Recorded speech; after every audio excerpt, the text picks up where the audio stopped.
Hi guys, today we're going to be taking some notes on adding decimals. So you just need this sheet of paper right here, and you also need something to write with, preferably a pen or pencil. Okay, so some of our notes are already here for us, but I'm going to add a little bit to that as well. So these right here are our steps, and there's a reason there's a checkbox next to them is so that you can check that off after you do it. So the first step on here says line up place values.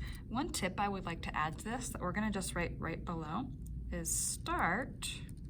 Now I want you to write this on your note sheet. Start by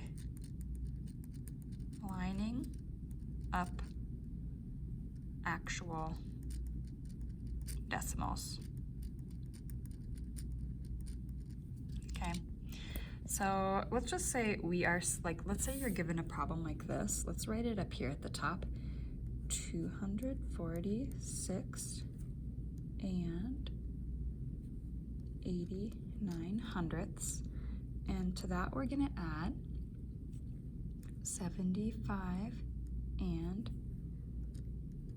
12 hundredths. Okay, so if that's our problem, we want to start by actually placing our decimals right on top of each other. That's the first thing I want you to do. That's going to help you build out the problem correctly and line up the place values. So I'm actually going to start with my decimals here. I'm going to build this first number out, 89, and then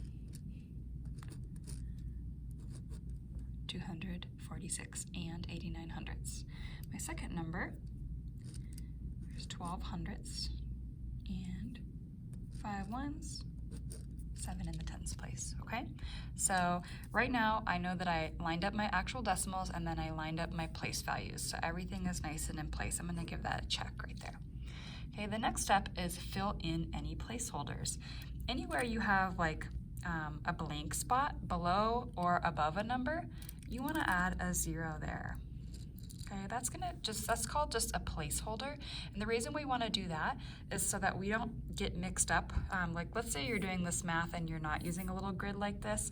You don't want to get mixed up and accidentally add the wrong row. So we want to have a number on top and bottom for every one of our place values, just so we can stay nice and neat. Check.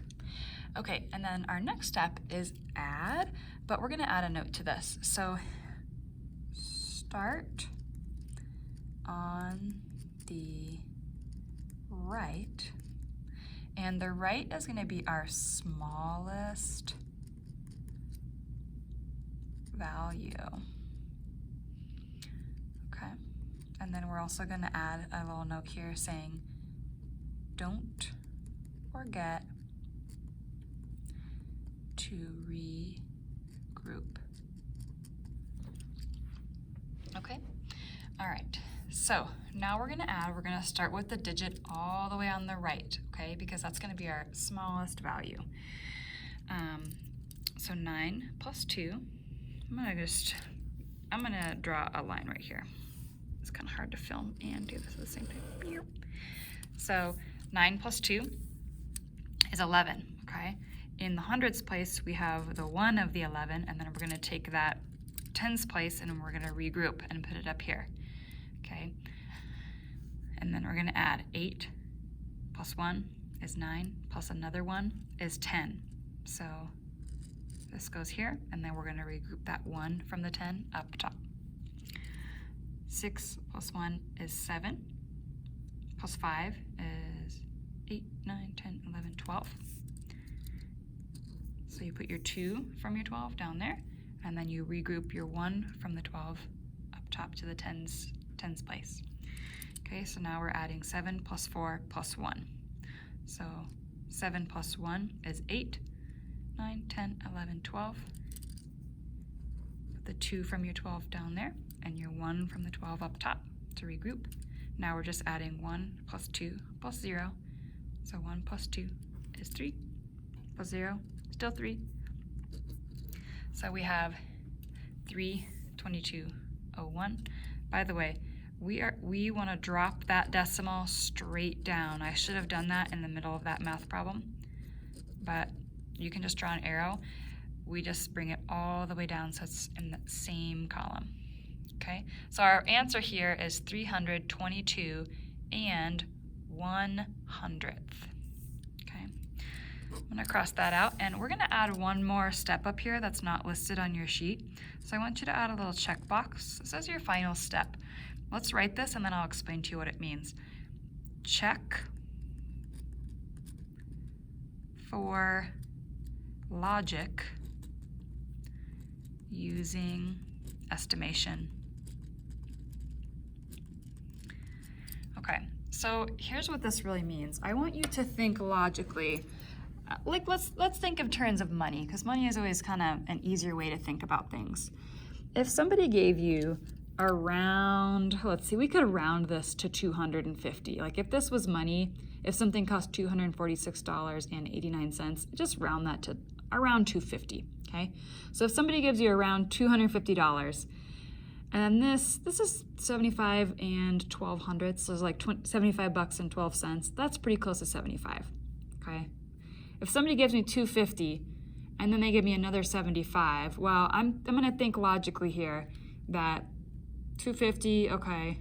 If they gave me 100, that would be 350, but I know 75 is less than 100, so my answer should be, and 75 is more than 50, so my answer should be somewhere between probably 300 and 350, okay?